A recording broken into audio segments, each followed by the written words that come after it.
Hello बच्चों, कैसे हैं आप लोग। उम्मीद करता हूँ आप सभी स्वस्थ होंगे और आप सभी की बहुत अच्छे से पढ़ाई चल रही होगी और आप सभी बहुत इंजॉय करके पढ़ाई कर रहे होंगे। सो बेटा, आज हम इस वीडियो में class 10th mathematics Agarwal unsolved paper के 2024 का जो सेट 3 HX है, इसका पार्ट 2 लाए हैं। इस वीडियो में हम इसके जो 2, 4, 6 नंबर वाले क्वेश्चंस हैं, 2, 4, 6 नंबर वाले क्वेश्चंस हैं, इन्हें हम सॉल्व करेंगे। ठीक है। इससे पिछले वीडियो पार्ट 2 में हमने इसके जो 20 ऑब्जेक्टिव्स थे करा दिए थे और आप सभी को बहुत अच्छे से बेहतर से समझ में आया था। ठीक है। इस वीडियो में हम आपको ये क्वेश्चन सॉल्व कराएंगे, तो वीडियो को कर दो लाइक, क्योंकि बाद में हम भूल जाते हो, और अपने फ्रेंड्स के पास इस वीडियो को जरूर से शेयर कर दीजिएगा। चलिए स्टार्ट करते हैं। हमारा जो फर्स्ट क्वेश्चन है, शायद आपको दिख रहा होगा। देखिए, अग्रवाल अनसॉल्व्ड पेपर जो आपका अनसॉल्व्ड पेपर है उसको सामने रखिए। ठीक है। उसमें देखिए, हो सकता है आपको ये बहुत छोटा छोटा लिखा है, आपको ना दिखे, इसलिए आप अनसॉल्व पेपर को अपने सामने रखिए, उसमें देखिए। ठीक है। मैं क्वेश्चन यहाँ पढ़ रहा हूँ, आप ये अपने अनसॉल्व पेपर में क्वेश्चन को पढ़िए। हमारा जो पहला क्वेश्चन है वो कह रहा है कि दिया गया है कि HCF 99 और 153 का 9 है, तो LCM हमें 99 और 153 का ज्ञात करना है। मतलब HCF दिया गया है, दो संख्याएं दी गई हैं, हमें LCM निकालना है। बहुत बढ़िया क्वेश्चन है। देखिए, ये क्वेश्चन हमारा है। ठीक है। बहुत ज़्यादा इंपॉर्टेंट क्वेश्चन है। इस टाइप के क्वेश्चन बोर्ड एग्जाम में पूछे जाते हैं। देखो, चलिए इसका सोल्यूशन करते हैं। 2 नंबर में ये क्वेश्चन है हमारा। यहाँ पर हमें जो ब्रैकेट के अंदर है ये आपकी संख्याएं हैं। पहली संख्या 99 है। ठीक है। दो संख्याएं हमें दी गई हैं, दो संख्याएं। देखिए, हमारे पास दो संख्याएं हैं। पहली संख्या हमारी है 99 और दूसरी संख्या है 153, और इन दोनों संख्याओं का HCF हमें 9 दिया गया है। देखिए, दो संख्याएं हैं, इनका HCF हमको कितना दिया गया है? HCF हमें दिया गया है 9। ठीक है। तो हमें निकालना है बेटा इन दो संख्याओं का LCM। LCM है बेटा हमें ज्ञात करना है। चलिए देखिए, चलिए तो इसमें कौन सा फॉर्मूला लगेगा बताइए आप सभी लोग। आप सभी को पता है, इसमें हम लगाएंगे दो संख्याओं का गुणनफल। दो संख्याओं का गुणनफल, दो संख्याओं का गुणनफल बराबर होता है बेटा HCF गुणा LCM। HCF गुणा LCM। ठीक है। चलिए, दो संख्याएं हमारे पास कौन सी हैं बेटा? 99 और 153 है। 99 और 153 है। इन दोनों संख्याओं का क्या गुणनफल, यानी कि इनकी गुणा, और बराबर है तो बराबर लगा देंगे। बेटा HCF हमको 9 दिया गया है तो यहाँ पर 9 लिख देंगे, फिर गुणा है, फिर LCM हमें ज्ञात करना है तो LCM को HT से लिख देंगे। फिर ये 9 गुणा में है तो इधर बटे में आ जाएगा इनके। ठीक है। इनके क्या हो जाएगा? बटे में आ जाएगा, और इधर हमारा बचेगा LCM। अब सॉल्व कीजिए, हमारा LCM निकल आएगा। देखिए, 9 एकम 9, 9 एकम 9, 11 गुणा 153 कराएंगे अगर आप, तो कितना आएगा? 153 के 11 से गुणा कराना है। ठीक है। तो हमें मिलेगा 1683। कितना मिलेगा? 1683। तो ये तुम्हारा LCM हो जाएगा, ये तुम्हारा लासा निकल आएगा। तो लासा कितना है? इतना है। ठीक है, 1683। इसके बाद इसका जो नेक्स्ट क्वेश्चन है उसे देखिए। उम्मीद करता हूँ आपको ये बहुत अच्छे से समझ में आ गया होगा। अगला क्वेश्चन भी बहुत बढ़िया क्वेश्चन है, इंपॉर्टेंट क्वेश्चन है। इसी टाइप के क्वेश्चन बोर्ड एग्जाम में अक्सर पूछे जाते हैं। जो नेक्स्ट क्वेश्चन है 2 मार्क्स का क्वेश्चन है। कह रहा है कि यदि 2 cos square 45 degree -1 is equal to cos theta है, तो थीटा का मान क्या होगा? बहुत बढ़िया क्वेश्चन, जबरदस्त क्वेश्चन है। देखिए, क्वेश्चन नंबर हमारा है दूसरा। इसमें हमें दिया है, सबसे पहले तो भाई हमें क्या दिया गया है? हमें दिया गया है 2 कोस स्क्वायर 45 डिग्री -1 बराबर है कोस थीटा के। तो हमें ये जो थीटा है यहाँ का, वो हमें बताना है। बहुत बढ़िया क्वेश्चन है, समझ में आ गया आपको? चलिए, बहुत आसान क्वेश्चन है वैसे तो। देखें, अगर आप कोस 45 डिग्री का मान कितना होता है? 1/√2। इसके ऊपर स्क्वायर भी है तो हमें स्क्वायर भी लगाना पड़ेगा। फिर -1 है, इधर हमारे पास कोस थीटा है। फिर देखिए, यहाँ पर इसको सॉल्व कीजिए। देखो, 1 का स्क्वायर करेंगे 1 आएगा, √2 का स्क्वायर करेंगे तो 2 आ जाएगा, क्योंकि स्क्वायर से रूट कट जाएगा, केवल 2 बचेगा। फिर -1 बराबर कोस थीटा। 2 से 2 कट गया, यहाँ से 1 - 1, तो हमें कितना मिल गया बताइए? हमें यहाँ से मिला 1 में से 1 गया 0, कोस थीटा। तो बताइए, कोस में 0 किसका मान होता है? कोस में 0 होता है 90 डिग्री का मान। तो इस 0 के स्थान पर लिख सकते हैं कोस 90। फिर कोस थीटा है, कोस से कोस कट गया तो हमें थीटा मिल गया कितना? 90। तो हमारा जो थीटा आया है वो आ गया है 90 डिग्री। ठीक है, ये आपका उत्तर होगा। इसके बाद इसका नेक्स्ट क्वेश्चन देखिए, कह रहा है कि बिंदुओं 4 कामा वाई और 12 कामा 3 के बीच की दूरी 10 मात्रक है, तो वाई का मान ज्ञात कीजिए। इस टाइप का क्वेश्चन हम आपको कई बार करा चुके हैं, तो ये भी क्वेश्चन बहुत आसान है। देखिए इस क्वेश्चन को कैसे हम इसका पोस्टमार्टम करते हैं। क्वेश्चन नंबर हमारे पास है ग, मतलब तीसरा क्वेश्चन है। हमें दो बिंदु दिए गए हैं। पहला बिंदु हमको दिया गया है 4 कामा वाई, कितना है बेटा 4 कामा वाई है। एक ही बिंदु ये है और एक बिंदु कहीं यहाँ पर है जो कि हमें दिया गया है 12 कामा 3, 12 कामा 3। इस बिंदु से लेकर के इस बिंदु तक की दूरी हमें दी गई है। इन दोनों बिंदुओं के बीच की दूरी हमें दी गई है 10 मात्रक। ठीक है, 10 मात्रक हमें दी गई है। ठीक है, तो हमें ये जो y है ये हमें ज्ञात करना है। क्वेश्चन समझ में आ गया। चलिए यहाँ से लेकर के यहाँ तक की दूरी हमें दी गई है, इसको a मान लीजिए, इसको b मान लीजिए। a से लेकर के b के बीच की दूरी हमें 10 दी गई है। बीच की दूरी की बात आई है तो बीच की दूरी का फॉर्मूला हम लगा देंगे। देखिए सॉल्यूशन नंबर आपको डालना है, उसके बाद लगाना है फार्मूला बीच की दूरी का। सभी लोग बताइए बीच की दूरी का फॉर्मूला क्या होता है। ये होता है अंडर रूट के अंदर x2 माइनस x1 का whole square plus y2 minus y1 का होल स्क्वायर। ठीक है, तो बीच की दूरी हमको दी गई है 10, तो इसके स्थान पर लिखेंगे 10, फिर बराबर है, फिर अंडर रूट है। x1 x2 y1 y2 कहाँ से मिलेंगे, ये पहला वाला हो जाएगा x1, ये हो जाएगा y1, ये हमें हो जाएगा x2 और ये हो जाएगा y2। x2 हमारे पास हो गया 12, x1 तुम्हारे पास हो गया 4, स्क्वायर स्क्वायर लगा दो, प्लस है प्लस, y2 तुम्हारा 3 है और y1 तुम्हारा 22 है। मानों को रख दिया। अब इसको सॉल्व कीजिए। देखिए इसको सॉल्व करते हैं।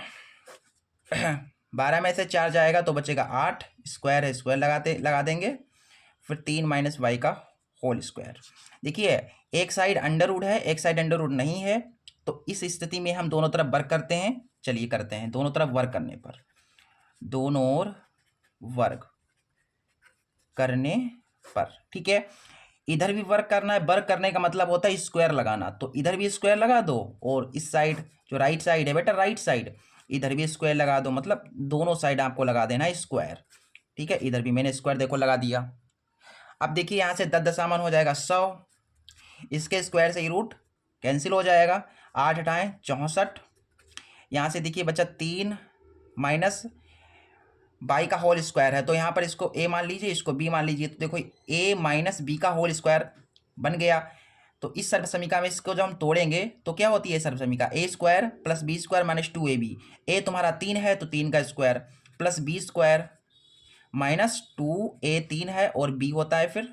ठीक है, यहाँ से देखिए 100 64 है और यहाँ से 3 तियाँ 9, वाई स्क्वायर 2 तियाँ 6y। ठीक है, यहाँ तक क्लियर है सभी को सारे। ठीक है, चलिए अब इसको सॉल्व करेंगे और y का मान निकाल देंगे। देखिए 100 है और 64 और 9 कितने हो गए बताइए, 9 4 13 73 हो गए ना। और यहाँ से वाई स्क्वायर माइनस का 6y प्लस का 73 जब आप इधर लाएंगे तो हो जाएगा माइनस का 73, और इधर हमारे पास है वाई स्क्वायर माइनस का 6y। देखिए वाई स्क्वायर माइनस का 6y, 100 में से 73 चले जाएंगे तो बचेंगे आपके पास 27। अब यहाँ पर ये आपका बन गया गुणनखंड। क्या बन गया, गुणनखंड बन गया। तो इसको आपको जो है इसका आपको कैसे कर सकते हो, देखो ये समीकरण तुम्हारे पास है, इस समीकरण को आप सोल्व कर सकते हो गुणनखंड विधि से। गुणनखंड विधि से सोल्व करेगा तो y का मान हमको मिल जाएगा। ठीक है, तो ऐसी आपको दो संख्याएं सोच लेनी है जिनकी गुणा कराएं तो 27 आ जाए, जिन्हें जोड़े घटाएं तो 3 आए, सॉरी 6 आए। तो आपकी संख्या हो जाएंगे 9 और 3, क्योंकि 9 की और 3 की गुणा कराओगे तो 9 तियाँ 27 हो जाएगा और 9 में से 3 चला जाएगा तो 6 बचेगा। संख्या हमने सोच ली। अब यहाँ पर मानों को रखिए, ये माइनस है तो माइनस, देखो ये जो 6y है इसके स्थान पर आपको संख्याएं लिखनी है। आपने संख्याएं 9 और 3 सोची हैं तो 9 लिख दो यहाँ पर और यहाँ पर लिख दो 3। सब कुछ बाई में है तो बाई में आपको लिखना पड़ेगा।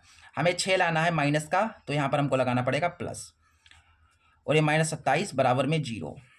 यहाँ से कॉमन तुम्हारा हो रहा है बाई, तो बाई माइनस 9 बचा। यहाँ से कॉमन हो रहा है तुम्हारा प्लस का 3, तो बाई माइनस का 9 बचा। ठीक है, फिर आगे आप कॉमन वाले को कॉमन वाले के साथ लिख लीजिए, और ये 2 बार हैं, इनको लिख लो 1 बार।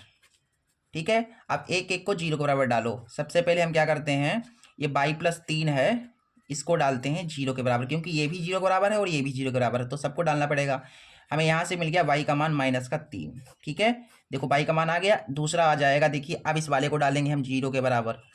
ये जो y - का 9 है, इसको डालेंगे 0 के बराबर, तो हमें मिलेगा y बराबर 9।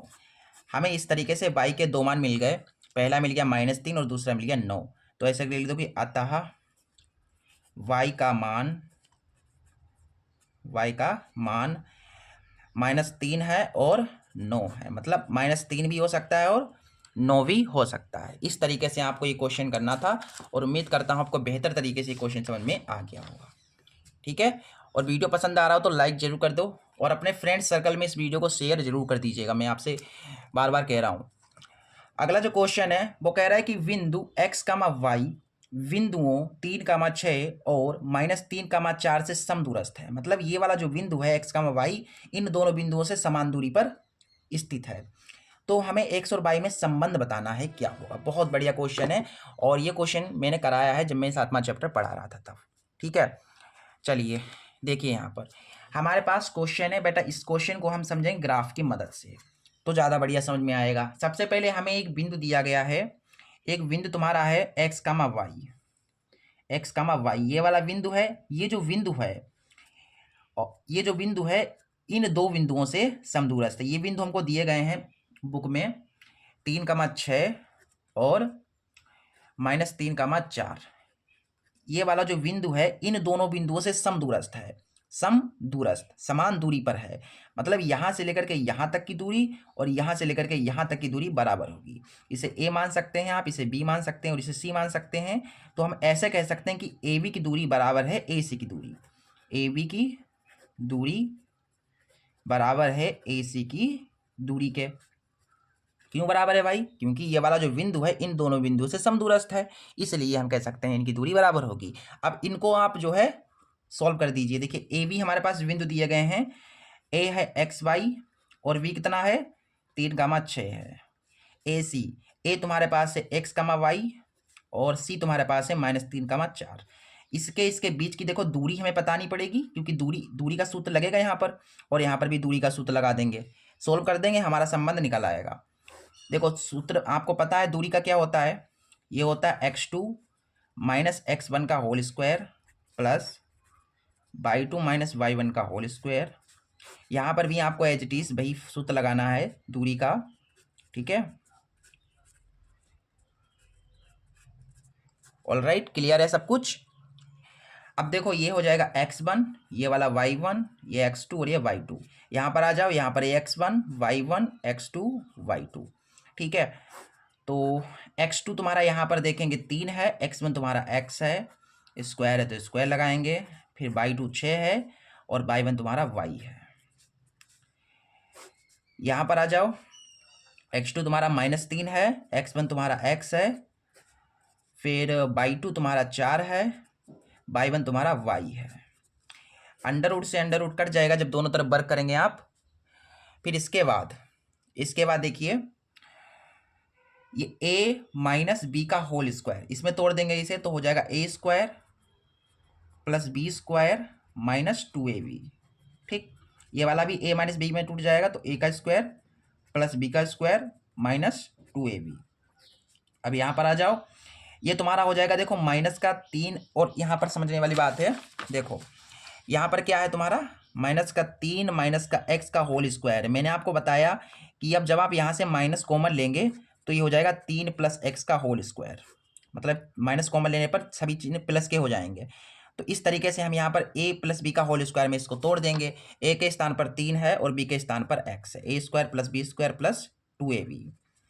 a - b के होल स्क्वायर में टूटेगा, a² + b² - 2ab। ठीक है, आगे देखिए, यहाँ से 3 × 3 = 9, यहाँ से x², यहाँ से -6x, यहाँ से 6 × 36 और y² -12y। यहाँ से 3 × 3 = 9 प्लस का x² प्लस का 6x और 4 × 4 = 16 और ये y² है और यहाँ से -8y है। ये बराबर आप हटा लेंगे तो इधर के चिन्ह चेंज हो जाएंगे। ये -6x है, ये 36 है सो रुक जाओ अभी 2 मिनट, इनको मैंने जोड़ा नहीं है। 36 और 9 कितने हो गए, 9 6 15 45 हो गए, और प्लस प्लस का एक्स स्क्वायर, फिर माइनस का 6x, और वाई स्क्वायर है प्लस का, फिर है माइनस का 12y। फिर बराबर आप जब हटा लेंगे तो इधर के चिन्ह बदल जाएंगे। सबसे पहले आप 16 और 9 जोड़ेंगे तो 25 हो जाएगा, जब इधर आएगा तो हो जाएगा माइनस का 25। फिर ये प्लस का एक्स स्क्वायर, सॉरी गाइस, ये चिन्ह बदल जाएगा ना, तो ये प्लस है तो ये हो जाएगा माइनस, और ये माइनस हो जाएगा 6x, और ये प्लस वाई है तो माइनस का वाई स्क्वायर हो जाएगा, और माइनस का 8y है तो ये हो जाएगा प्लस का 8y। बिल्कुल ध्यान से करना है, गलती हो सकती है इसलिए ध्यान से करना है। अब यहाँ पर जो कट रहा है उसे काटिए, देखिए प्लस का एक्स स्क्वायर है, माइनस का एक्स स्क्वायर है तो ये कट जाएगा, प्लस का वाई स्क्वायर माइनस का वाई स्क्वायर ये भी कट जाएगा। तो यहाँ पर तुम्हारे पास बचा है माइनस का 6x और माइनस का 6x, कितना हो जाएगा, माइनस का 12x, माइनस का 12y प्लस का 8 घट जाएंगे, तो 12 में से 8 गए, 4 बचेंगे, माइनस के ज़्यादा हैं तभी माइनस के आएंगे, ठीक है। 25 माइनस के हैं और ये प्लस के हैं तो घट जाएंगे, 45 में से 25 चले जाएंगे तो तुम्हारे बच जाएंगे 20। कितने बचेंगे, 20 बचेंगे ना, प्लस के 20 बचेंगे, और बराबर में तुम्हारा 0 होगा यहाँ पर। ऑल राइट, आगे देखिए, यहाँ से हमको मिल गया 12x माइनस का 4y प्लस का 20, जब आप बराबर के उधर भेजेंगे तो हो जाएगा माइनस का 20। यहाँ से आप माइनस का 4 कामन ले लेंगे तो हमें मिल जाएगा ये चीज़, सॉरी यहाँ पर 4 3 12 है, फिर यहाँ पर माइनस का 20, माइनस से माइनस कट गया और 4 पंचे हो गया 20। तो हमें जो संबंध मिल गया है वो मिल गया है 3x प्लस के y बराबर 5। ये तुम्हारा हो जाएगा संबंध, और यही तुम्हारा होगा आंसर। x और y में संबंध रहेगा तुम्हारा 3x प्लस y बराबर 5। क्लियर हो गया, ठीक है। इसके बाद इसका जो नेक्स्ट क्वेश्चन है उसे देखते हैं। और ये जो मैं क्वेश्चंस करा रहा हूँ, अगर आपको इसकी PDF चाहिए तो ग्रुप को ज्वाइन कर लीजिएगा, व्हाट्सएप ग्रुप की लिंक आपको डिस्क्रिप्शन में मिल जाएगी, वहाँ से डाउनलोड कर लीजिएगा और हम आपको PDFs की पहुँचा देंगे आपके पास, ठीक है।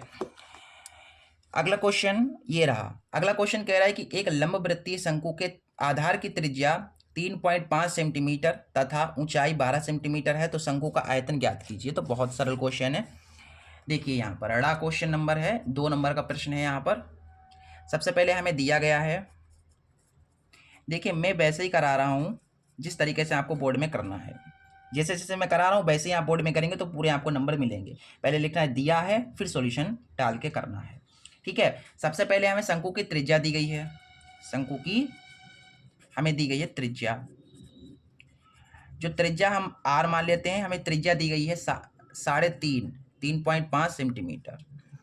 ऊंचाई भी हमको दी गई है इसकी, जो हमें ऊंचाई दी गई है, जो h दी गई है वो हमें दी गई है 12 सेंटीमीटर। तो हमें बताना है शंकु का आयतन, इसका वॉल्यूम हमको बताना है, ठीक है। तो शंकु का आयतन निकालना है तो फार्मूला डायरेक्ट लगा दो अपने शंकु का आयतन का। शंकु का आयतन फार्मूला होता है 1/3 पाई r स्क्वायर h। तो यहाँ से मानों को रख लीजिए, पाई के स्थान पर 22/7 ले सकते हैं आप, और r स्क्वायर, r तुम्हारी कितनी त्रिज्या है, 3.5 है, 3.5 का स्क्वायर, फिर h तुम्हारा 12 है। यहाँ से काट सकते तो 3 चौके 12, यहाँ पर 22/7 है, और देखो 3.5 का स्क्वायर यानी कि जिसे 2 बार आप लिख सकते हैं, और ये 4 पॉइंट काटेंगे 10 बढ़ेगा, पॉइंट काटेंगे 10 बढ़ेगा, ठीक है। फिर यहाँ से हमारे पास ये हो जाएगा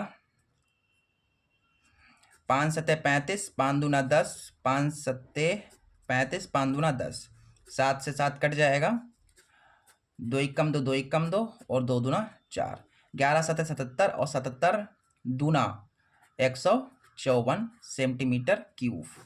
ये रहेगा तुम्हारा आंसर, ठीक है, ये है तुम्हारा आंसर। बाकी अगर आप यहाँ पर पाई का मान नहीं रखेंगे, अगर यहाँ पर मान लीजिए मैंने पाई का मान 22/7 रखा है, अगर आप नहीं रखेंगे तो आपको मिल जाएगा 49 पाई, ठीक है। इस तरीके से इस क्वेश्चन को हमें करना था, और ये बहुत ही आसानी से क्वेश्चन हो गया। इसका जो नेक्स्ट क्वेश्चन है वो क्या कह रहा है, कह रहा है कि निम्नलिखित सारणी से माध्य ज्ञात कीजिए। ये हमें सारणी दी गई है, हमें माध्य निकालना है। बहुत अच्छा क्वेश्चन है, 0 से 10 है, 10 से 20 ऐसे करके है। इसके बाद जो क्वेश्चन नंबर हमारा 4 है उसमें हमें सबसे पहले तो सारणी बनानी है, वर्ग अंतराल, ठीक है, वर्ग अंतराल, और उसके बाद हमें बारंबारता दे रखी है,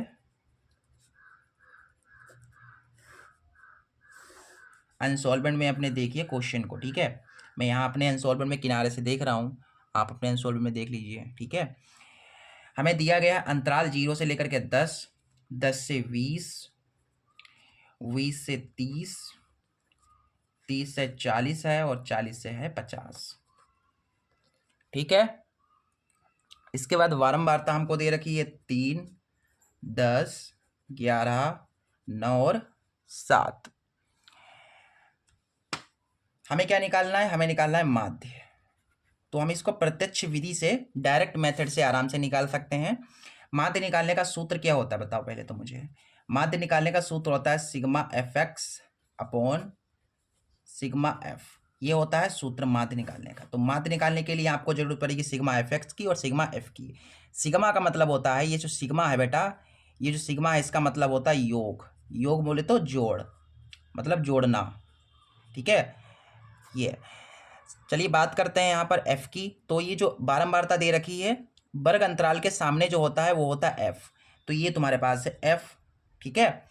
हमें चाहिए होगा सिग्मा एफ, यानी जो एफ दे रखा है, ये जो एफ दे रखा है इसका सिग्मा, यानी कि इसका जोड़ करना पड़ेगा। तो इसका जब आप सिग्मा करेंगे, ये जो एफ है इसका सिग्मा करेंगे, इसका जब जोड़ करेंगे तो क्या मिलेगा? 7 और 9, 7 और 9 हो जाएंगे 16, 16 में 16 और 1 17, 17 और 10 27, 27 37 40, ये हो जाएगा 40 तुम्हारा सिग्मा एफ। इसके बाद हमें x की जरूरत पड़ेगी। तो सबसे पहले हम यहाँ पर x निकाल लेते हैं। देखिए x निकालने का जो तरीका होता है वो क्या होता है। x निकालने का तरीका ये होता है, जो अंतराल दे रखी है उनको जोड़ना है, फिर उसका आधा करना है। जैसे अंतराल है 0 से 10, तो 0 में 10 जोड़ेंगे तो 10 आएगा, फिर 10 का आधा करेंगे तो 5 आ जाएगा। इसी प्रकार से 20 और 10 30, 30 का आधा 15। इसी प्रकार से 30 और 20 50, 50 का आधा 25। 40 और 30 हो जाएंगे 70, 70 के आधे हो जाएंगे 35। 50 और 40 हो जाएंगे 90, 90 के आधे हो जाएंगे 45। एफ एक्स की जरूरत पड़ेगी। एफ एक्स कैसे मिलेगा भाई? एफ एक्स मिलेगा एफ की एक्स से गुणा कराने पर। ये एफ एक्स कैसे मिलेगा? एफ एक्स मिलेगा जब आप एफ की एक्स से गुणा कराएंगे तो एफ एक्स मिल जाएगा। 3 5 15, 15 दशामन 150। 11 की 25 से गुणा कराएंगे तो 25, देखो 25 है, 11 से गुणा कराएंगे तो 25 से कम 25, 25 से कम 25, 5 से 7 275 आ जाएगा। 9 की 35 से गुणा कराएंगे तो 9 5 45, 9 3 27, 28 29 30 31। 7 की 45 से 7 पना 35, 7 चौक 28 29 30 31।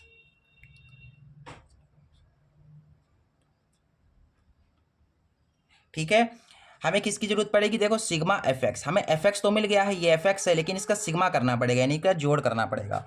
तो चलिए यहाँ पर सिग्मा एफ एक्स कर लेते हैं। सिग्मा एफ एक्स देखिए जोड़िए, 5 और 5 10, 15 और 5 20, 20 का 0 हासिल 2, 2 और 1 3, 3 और 1 4, 4 और 7 11, 11 में 5 जोड़ देंगे तो हो जाएंगे 16 और 1 17, हासिल 1 आ गया 4, 4 3 7, 7 8 9 और 1 10, ये आ जाएगा। ठीक है।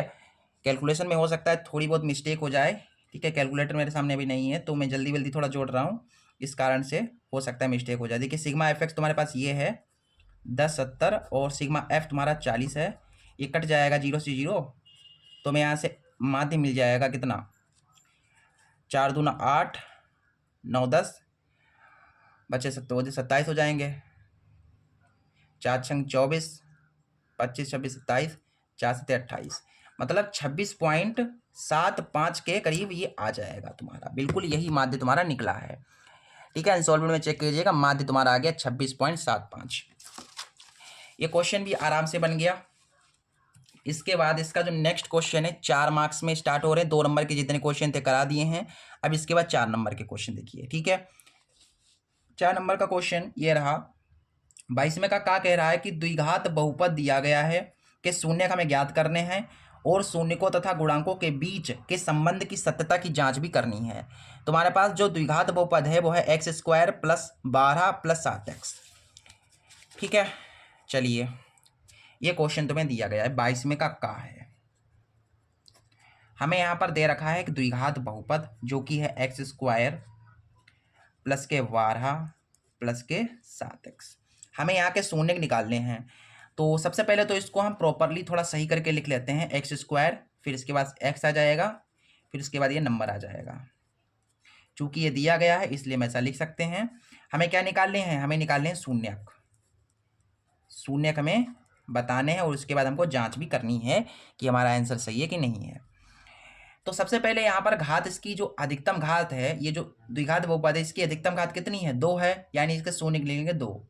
तो इसके 2 शून्य निकलेंगे, कैसे निकलेंगे, इसका गुणनखंड करने पर। सबसे पहले हम क्या करते हैं, इसे मान लेते हैं, माना ये जो तुम्हें दिया गया है द्विघात बहुपद, ये 0 के बराबर है।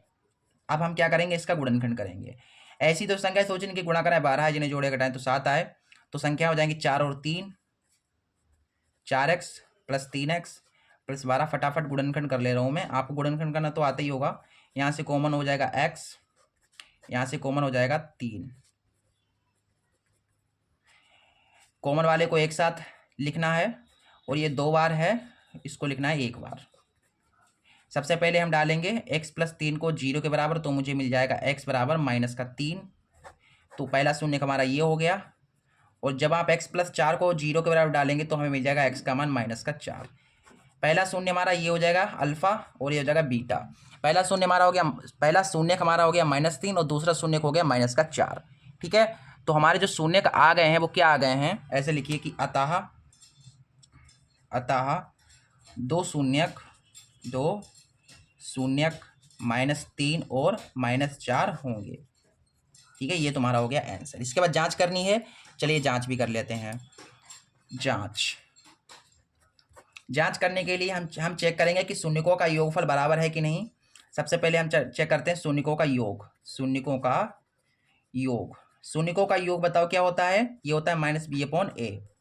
ठीक, शून्य तुम्हारे कौन कौन से हैं, शून्य तुम्हारे -3 है और -4 है, -3 है और -4 है, इनका क्या, इनका बोला गया है योग, इनका जोड़। फिर ए बी कहाँ से मिलेंगे, देखिए जो समीकरण हमारी दे रखी है, द्विघात जो बहुपद दिया गया है, इसका पहला जो गुणांक है x² का जो गुणांक 1 है, ये a है, ये b है और ये c है। तो a तुम्हारा 1 है और b तुम्हारा 7 है। b कितना है, पहले माइनस है तो माइनस लगाओ, b के स्थान पर 7 रख लीजिए और a के स्थान पर 1।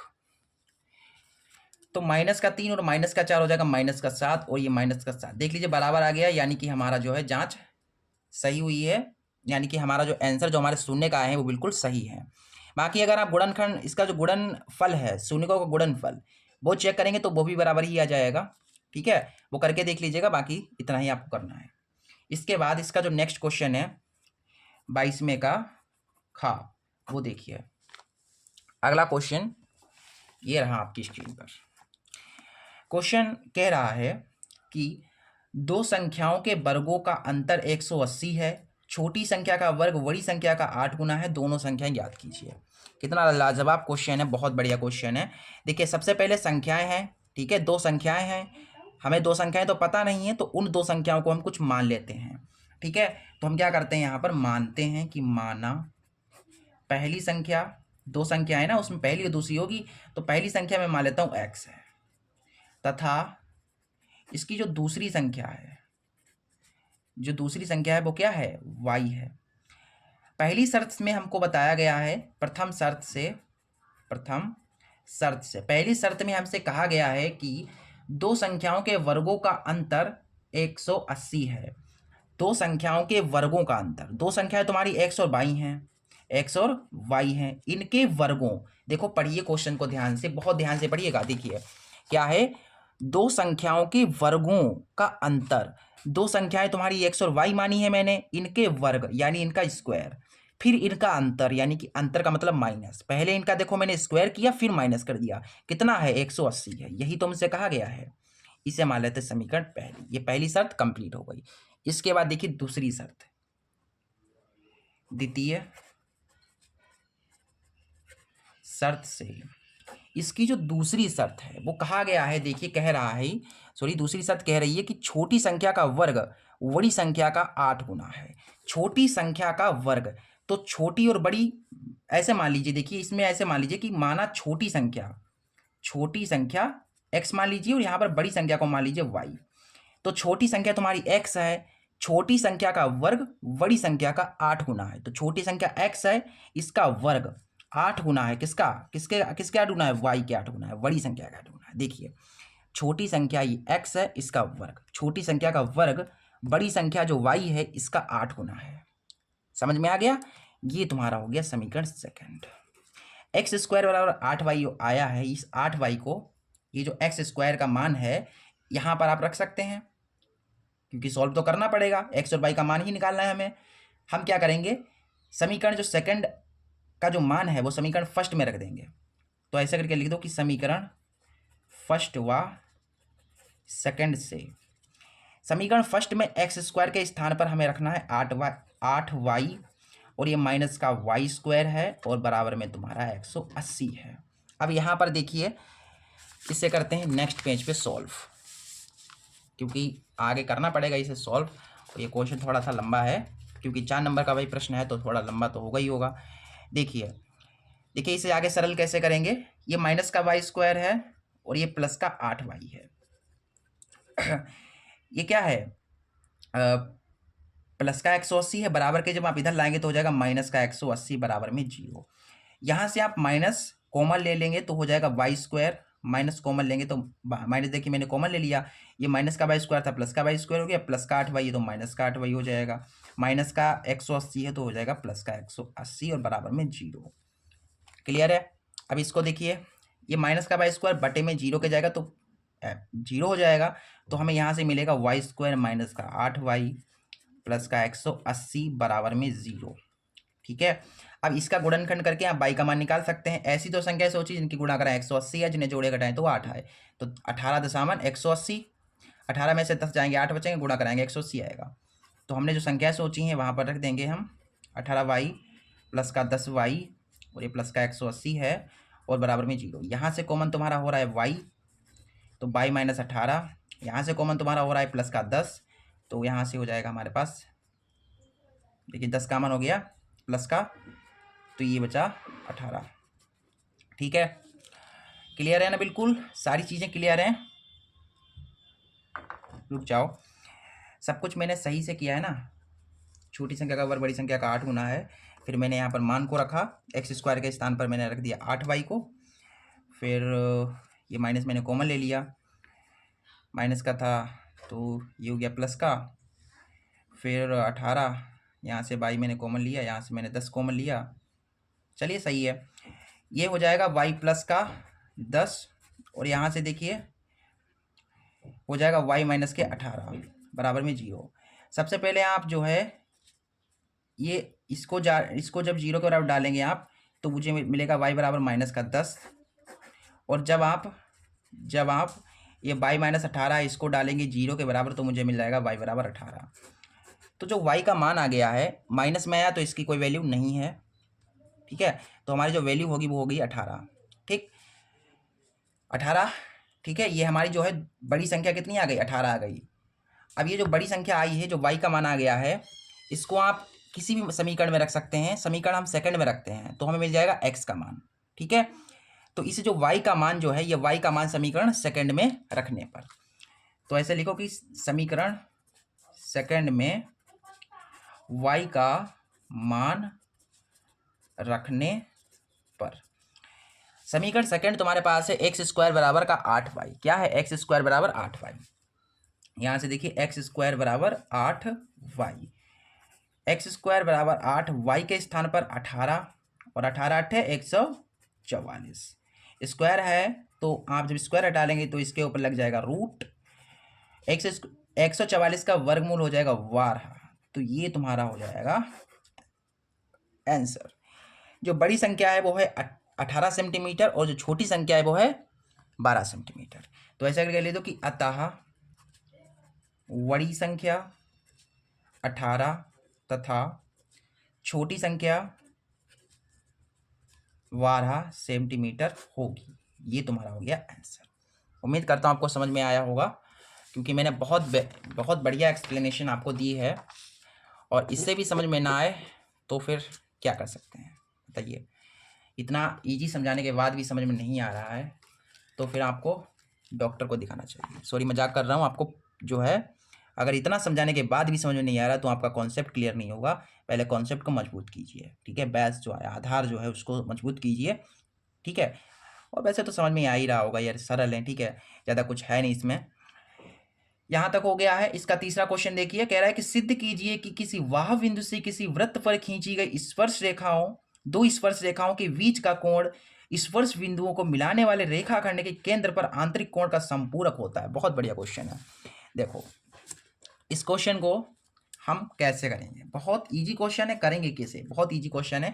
सबसे पहले तो बोला गया है कि किसी वाह बिंदु से किसी वृत्त पर खींची गई दो स्पर्श रेखाएं, तो एक पहले तो बना लेते हैं वृत्त। ये मैंने बना लिया वृत्त। इस वृत्त के ऊपर एक बाहरी बिंदु है यहाँ पर, इस बाहरी बिंदु से इस पर दो स्पर्श रेखाएं डालनी है हमें। तो मैंने स्पर्श रेखाएं, दो स्पर्श रेखाएं ऐसे करके डाल दी। पहली ये चली गई और दूसरी स्पर्श रेखा चली गई ये, ठीक है। ये जो वृत्त है इसका केंद्र भी होगा, ठीक है। ये स्पर्श रेखा गई है तो यहाँ पर बन गया स्पर्श बिंदु और एक स्पर्श बिंदु बन गया ये, ठीक है। तो अगर आप चाहें तो इसको इससे मिला सकते हैं, इस वाले को इससे मिला सकते हैं। यहाँ पर बन गया ए, इसको मान लो V, इसको मान लो C, इस वाले को मान लो D। According to the question हमें सिद्ध क्या करना है, हमें सिद्ध करना है कि दो स्पर्श रेखाओं के बीच का कोण। तो दो स्पर्श रेखाएं कौन सी हैं भाई, दो स्पर्श रेखाएं तुम्हारी ये हैं, इनके बीच का कोण, इनके बीच का कोण यहाँ का जो कोण है, जो कोण D है, यहाँ पर ऐसे लिख दिया कि सिद्ध करना है।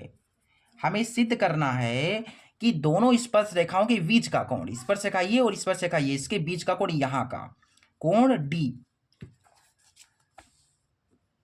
कोण स्पर्श बिंदुओं को मिलाने वाले रेखाखंड, स्पर्श बिंदुओं को मिलाने वाले, ये स्पर्श बिंदु ये है और एक स्पर्श बिंदु ये, तो इनको मिलाने वाला रेखाखंड ये और रेखाखंड ये, यहाँ का कोण केंद्र पर संपूरक होता है। मतलब यहाँ पर जो केंद्र है यहाँ पर संपूरक होगा। मतलब ये वाला कोण और ये वाला कोण अगर आप जोड़ेंगे तो 180 मिलेगा। संपूरक का मतलब 180 होगा भाई। जब दो कोणों का योग 180 होता है तो ऐसे कोणों को हम संपूरक कहते हैं। इसका मतलब ये वाला और ये वाला संपूरक कब होगा, जब इन दोनों कोणों का योग 180 होगा, यानी कि कोण D प्लस कोण V जब होगा 180 तो हो जाएगा हमारा सिद्ध, ठीक है। चलिए तो आज लग जाते हैं अपने काम पे। तो सबसे पहले तो भाई आप प्रमेय ऐसे लिखो, चूंकि प्रमेय 10.1 से, प्रमेय 10.1 तो आपको याद ही होगी। प्रमेय 10.1 कहती है कि जो वृत्त की त्रिज्या है वो स्पर्श बिंदु पर क्या होती है, लंबवत होती है। मतलब यहाँ पर जो है लंब होगा और ये वाली त्रिज्या भी यहाँ पर लंब होगी। मतलब लंब का मतलब यहाँ पर 90 डिग्री बनेगा और यहाँ पर भी 90 डिग्री कोण बनेगा, ठीक। और ये तुम्हारा क्या है, एक भुजा, दो भुजा, तीन भुजा, चार भुजा, यानी चतुर्भुज है ये। चतुर्भुज के चारों कोणों का योग 360 होता है कि नहीं। तो मतलब ये है कि कोण A, इसलिए कोण A प्लस कोण C प्लस कोण V प्लस कोण A, कोण D, मतलब ये वाला कोण, ये वाला कोण और ये वाला कोण और ये वाला कोण, इनको जोड़ेंगे जब अगर आप तो हमें मिलेगा 360 डिग्री, क्योंकि चतुर्भुज है भाई और चतुर्भुज के चारों कोणों का योग 360 डिग्री होता है। इसलिए हम ऐसा लिख सकते हैं, कोण A हमें दिया गया है 90 डिग्री, यहाँ पर 90 लिख दो। कोण C भी 90 डिग्री है। कोण यहाँ पर देखिए कोण D और कोण V बराबर में 360, देखिए सिद्ध हो गया है। अब 90 और 90 हो जाएगा 180, कोण D प्लस कोण V बराबर 360। यहाँ से देखेंगे अगर आप तो कोण D प्लस कोण V बराबर 360 डिग्री है और ये प्लस का 180 आएगा इधर तो हो जाएगा माइनस का 180। हमें सिद्ध करना था और ये देखिए सिद्ध हो गया है। 360 से 180 जाएगा तो बचेगा 180। देखिए यही हमको सिद्ध करना था, कोण D प्लस कोण V बराबर 180, कोण D प्लस कोण V बराबर 180, ये हो गया सिद्ध। लिख दो हैंस प्रूव्ड, सिद्ध हुआ। क्लियर है। इस तरीके से हमें इस वाले क्वेश्चन को करना था। देखिए कितना आसान था, 4 नंबर का प्रश्न था और आपने 4 नंबर बिल्कुल कंप्लीट कर लिए हैं। इसके बाद जो इसका नेक्स्ट क्वेश्चन है, ठीक है, वो ट्रायंगल चैप्टर जो आपका छठा चैप्टर है उससे रिलेटेड है। कह रहा है कि आकृति में OA इंटू OB बराबर है OC इंटू OD के, तो दर्शाइए कि कोण A बराबर कोण C है और कोण B बराबर कोण D है। ये आकृति हमको दी गई है, ठीक है। चलिए ये क्वेश्चन भी बहुत आसान है, पेन उठाना है और आपका जो है आंसर आ जाएगा। कुछ भी करना ही नहीं है इसमें। सबसे पहले तो एक आकृति हमें कुछ इस तरीके से दी गई है। देखो मैं आकृति थोड़ा जो है टेढ़ी बन रही है आकृति थोड़ी, आपको अच्छे से बिल्कुल पेंसिल से बनानी है। यहाँ पर ए है, यहाँ पर सी है, वी है, ए है और यहाँ पर डी है। ठीक है, हमें पहले तो दिया गया है, दिया है ओ ए इंटू ओ वी बराबर ओ सी इंटू ओ डी। ये चीज़ हमको दी गई है। देखिए ओ ए इंटू ओ बी बराबर ओ सी इंटू ये दिया गया है, तो हमने ये लिख दिया। फिर हमें सिद्ध क्या करना है, हमें सिद्ध करना है कि कोण ए बराबर कोण सी, कोण यहाँ का और यहाँ का बराबर होगा और यहाँ का कोण यहाँ के कोण के बराबर होगा। ठीक है, हमें सिद्ध करना है, सिद्ध करना है, सिद्ध करना है कि कोण जो ए है वो कोण सी के बराबर है तथा जो कोण डी है वो कोण वी के बराबर। ये चीज़ हमको सिद्ध करके दिखानी है। अच्छी बात है भाई। सबसे पहले आप यहाँ पर थोड़ा आइडिया लगाइए, थोड़ा दिमाग लगाइए कि ये चीज़ है, हम इसको ऐसे लिख सकते हैं कि ओ ए बटा ओ सी, क्योंकि ये गुणा में है ओ सी तो इसके बटे में आ जाएगा। ओ ए बटा ओ सी बराबर ओ ए बटा ओ सी बराबर हो जाएगा ओ डी बटा ओ वी। ऐसे समझिए, देखिए ओ सी जो था ओ ए के बटे में आ गया और जो ओ डी है, जो ओ डी है उसके बटे में चला जाएगा ये ओ वी। तो ये चीज़ हमें देखने को मिली। ठीक है, अगर हमें देखिए हमें दिखाना है ये कोण बराबर हैं, तो अगर हम इन दोनों त्रिभुजों को, त्रिभुज ए ओ डी और त्रिभुज सी ओ वी को समरूप दिखा देंगे, समरूप नहीं सॉरी सर्वांगसम दिखा देंगे। सर्वांगसम अगर हम दिखा देंगे तो इसके सभी अंग बराबर हो जाएंगे, सभी कोण बराबर हो जाएंगी, सभी भुजाएं बराबर हो जाएंगी। हमारा टारगेट है इन्हें सर्वांगसम दिखाने का। तो सर्वांगसम दिखाने के लिए हमें दो भुजाएं बराबर दिखानी पड़ेंगी, एक कोण बराबर दिखाना होगा। एक कोण बराबर कहाँ पर आप दिखा सकते हैं, तो पहले त्रिभुजों में चलिए, त्रिभुज ए ओ डी तथा त्रिभुज सी ओ वी में, इन दोनों त्रिभुजों में आप देखिए ध्यान से, इन दोनों त्रिभुजों में आप ध्यान से देखिए क्या देखने को मिल रहा है आपको। आपकी नजरें क्या देख पा रही हैं बताइए, कोई कोण बराबर दिख रहा है बताइए, इन दोनों त्रिभुजों में कोई कोण आपको बराबर दिखाई दे रहा है बताइए। हमें तो यहाँ का जो कोण है वो यहाँ के कोण के बराबर दिखाई दे रहा है। क्यों बराबर है, क्योंकि सम्मुख कोण बराबर होते हैं, आमने सामने के कोण, यहाँ का जो कोण होगा उसके सामने का कोण बराबर होगा, है कि नहीं।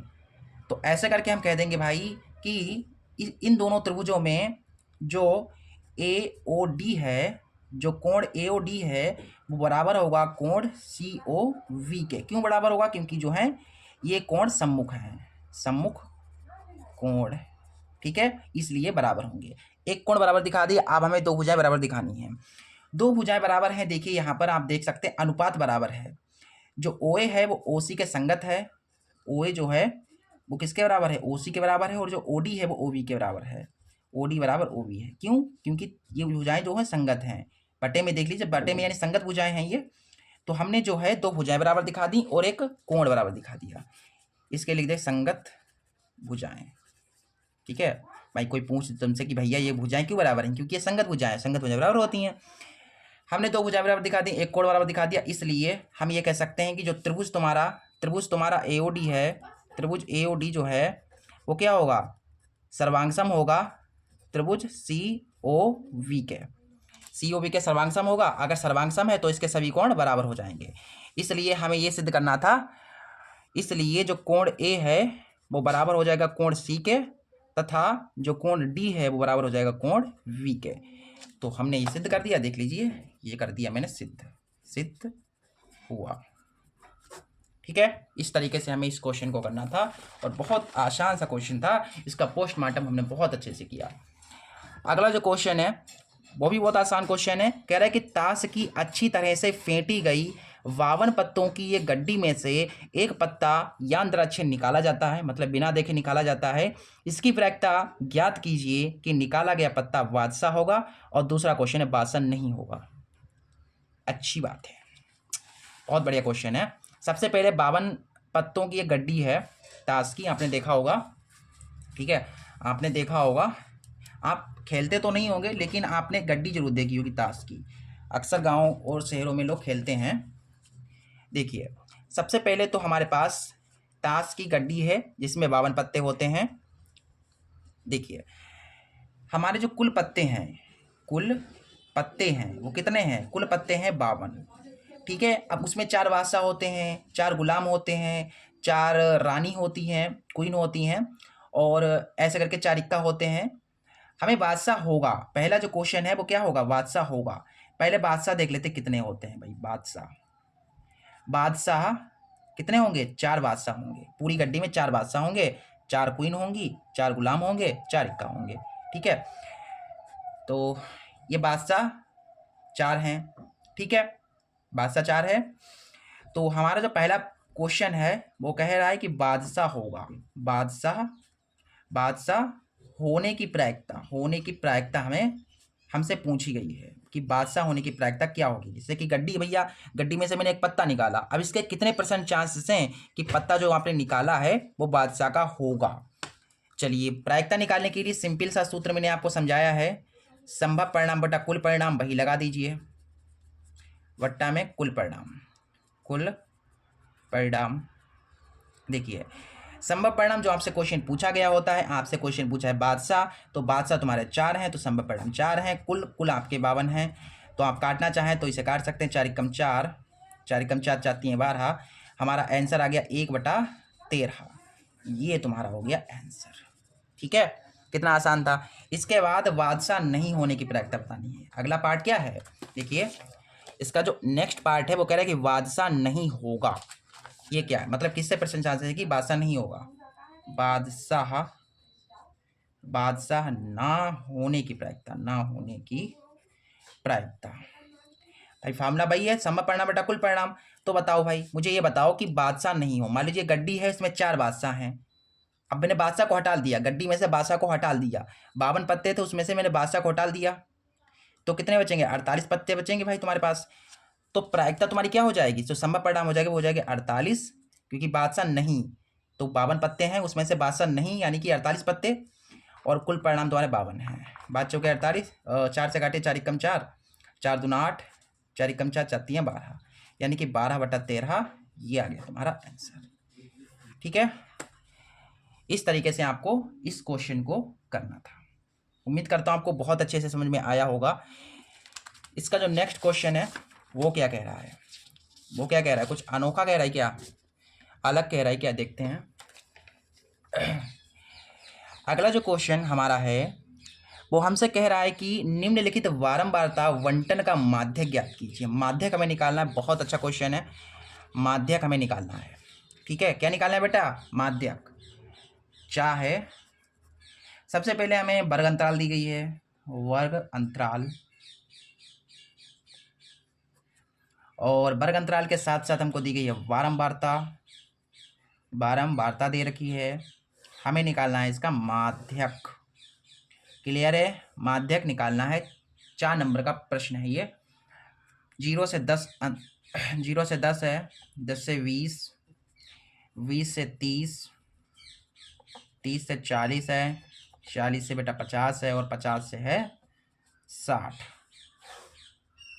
ठीक है, और हमें बारंबारता दे रखी है 5, 8, 20, 15, 7 और 5।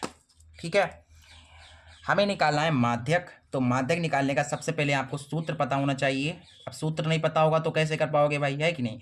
माध्यक निकालने का जो सूत्र होता है वो होता है L + n/2 माइनस का CF अपॉन में F इंटू में होता है H। ये तुम्हारा होता है सूत्र माध्यक निकालने का। इसमें आपको जरूरत पड़ेगी L की, N की, CF की, F की और H की। ठीक है, तो ये चीज़ें कहाँ से हमको मिलेंगी? सबसे पहले CF बनाएंगे हम। CF यानी संचयी बारंबारता। CF कहाँ से मिलेगा? तो आपको बनाना पड़ेगा CF बनाने का जो तरीका होता है वो ऐसे होता है। जो बारंबारता हमें जो F दे रखी है, इसका जो पहला वाला एलिमेंट है उसको ऐसा ही रखिए, फिर तिरछे तिरछे जोड़ते जाइए। जैसे 5 था, 5 लिख दिया, 5 में 8 ऐसे जोड़िए, 5 और 8 हो जाएंगे 13, फिर 13 में 20 को जोड़िए, 20, 30, 33, 33 में 15 को जोड़ेंगे तो 5, 3, 8, 48, 48 में 7 को जोड़ेंगे हो जाएंगे यहाँ पर 55, 55 में 5 को जोड़ेंगे तो हो जाएगा 60। ये जो लास्ट का आया है अगर आप इनको जोड़ेंगे वही वो भी 60 ही आएगा, तो n का मान हमें मिल गया 60। जो देखो संचय बारंबारता बनाई, जो संचय बारंबारता का लास्ट वाला होगा वही होगा n। ठीक है, तो n हमें मिल गया। उसके बाद हमें इन चीज़ों की जरूरत पड़ेगी, तो सबसे पहले हम निकालते हैं f को। ये जो f दिख रहा है f, n निकालने के बाद आपको f निकालना है। तो f कैसे निकलेगा भाई, जो f है इसमें जो सबसे बड़ा है वही f है। तो इसमें सबसे बड़ा कौन है, इसमें सबसे बड़ा 20 है, तो f तुम्हारा हो जाएगा 20। f में सबसे बड़ा 20 है इसलिए f तुम्हारा 20 होगा। 20 के सामने वाले के ऊपर वाला, 20 के सामने वाले के ऊपर वाला आपका होगा CF। 20 था, 20 के सामने 33 था, 33 के ऊपर वाला, तो CF तुम्हारा हो जाएगा यहाँ पर 13। और जो f हो गया है वो हो गया है 20, और f के पीछे वाला जो अंतराल होगा उसका जो पहला एलिमेंट होगा वही होगा L। ठीक, और h क्या होगा, देखो h की जरूरत पड़ेगी, तो h होता है अंतर। तो अंतर कैसे निकलेगा, 10 में से 0 चले गए 10 बचे, यानी अंतर का अंतर हो गया तुम्हारा 10। या ऐसे निकाल लो, 20 में से 10 चले गए 10 बचे, 30 में से 10 20 गए 10 बचे, 40 में से 30 गए 10 बचे, मतलब अंतर 10 का आ रहा है। ठीक, अब इन मानों को इस फार्मूले में रखिए। देखिए यहाँ पर क्या है, L है, L तुम्हारा 20 है। फिर इसके बाद है n तुम्हारा 60 है बटा में 2, फिर माइनस CF तुम्हारा है यहाँ पर देखिए 13 है, फिर बटा में f तुम्हारा है 20 गुणा h तुम्हारा 10 है। ठीक, अब ये 0 से 0 कट जाएगा, यहाँ से सॉल्व कीजिए और हमारा माध्यक निकल आएगा। 2 3 6 30, 30 में से 13 चले जाएंगे तो बचेंगे तुम्हारे 17, 7 3 10, 17 बचेंगे, और नीचे तुम्हारे हैं 2। इसके बटे में कुछ नहीं तो 1, 20 दूना 40, 17 एकम 17 और 2 एकम 2, 40 50 57, 57 बटा 2, तो माध्यक तुम्हारा आ गया यहाँ पर।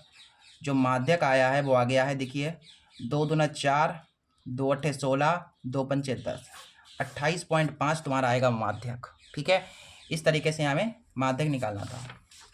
ये भी क्वेश्चन आराम से बन गया। ठीक है, इसमें कोई दिक्कत हुई नहीं हुई। अगला जो क्वेश्चन है वो क्या कह रहा है, कह रहा है कि निम्नलिखित समीकरण के युग्म को हल कीजिए। ये समीकरण हमको दी गई है 3x - 5y - 4 = 0, और ये समीकरण हमें दी गई है, इन्हें हल करके x और y का मान निकालना है। ठीक है, और इसमें बताया नहीं गया कि कौन सी विधि का यूज़ कीजिए, तो हम कोई भी विधि लगा सकते हैं इसमें, प्रतिस्थापन, विलोपन, बीजगुणन, कोई भी विधि लगा सकते हैं। हमें समीकरण दी गई हैं 3x - 5y माइनस का 4 बराबर 0। इसको थोड़ा सा सही करके लिख लीजिए, 3x - 5y माइनस का 4 उधर जाएगा, हो जाएगा प्लस का 4। ये होगा समीकरण पहली। और दिया गया है हमें, ठीक है, और क्या दिया है हमें, दूसरी समीकरण हमें दे रखी है 9x बराबर में 2y प्लस का 7। इसको थोड़ा सही से मेंटेन करके लिखिए, तो हमें यहाँ से मिलेगा 9x प्लस का 2y, इधर आएगा माइनस का 2y और बराबर में 7 है। ये समीकरण बन गई सेकंड। अब समीकरण यहाँ पर देखो x जो है इसका 9 है, यहाँ पर x इसका 9 नहीं है, तो इसमें हम 3 से गुणा कराएंगे। हम कर रहे हैं विलोपन विधि से सॉल्व। विलोपन विधि में क्या होता है, आपको x वाले को x के साथ बराबर कर दो या y वाले को y के साथ बराबर कर दो। मैं क्या करूँगा, x वाले को x के साथ बराबर करूँगा। यहाँ पर 9 है तो ये कैसे 9 होगा, इसमें आप 3 से जब गुणा कराएंगे, 3 3 9, तभी तो 9 होगा, यानी कि इस समीकरण में 3 से गुणा कराएंगे तब बराबर होगा। तो ऐसे लिखेंगे समीकरण फर्स्ट में 3 से गुणा, 3 से क्या करा रहे हैं हम, गुणा करा रहे हैं।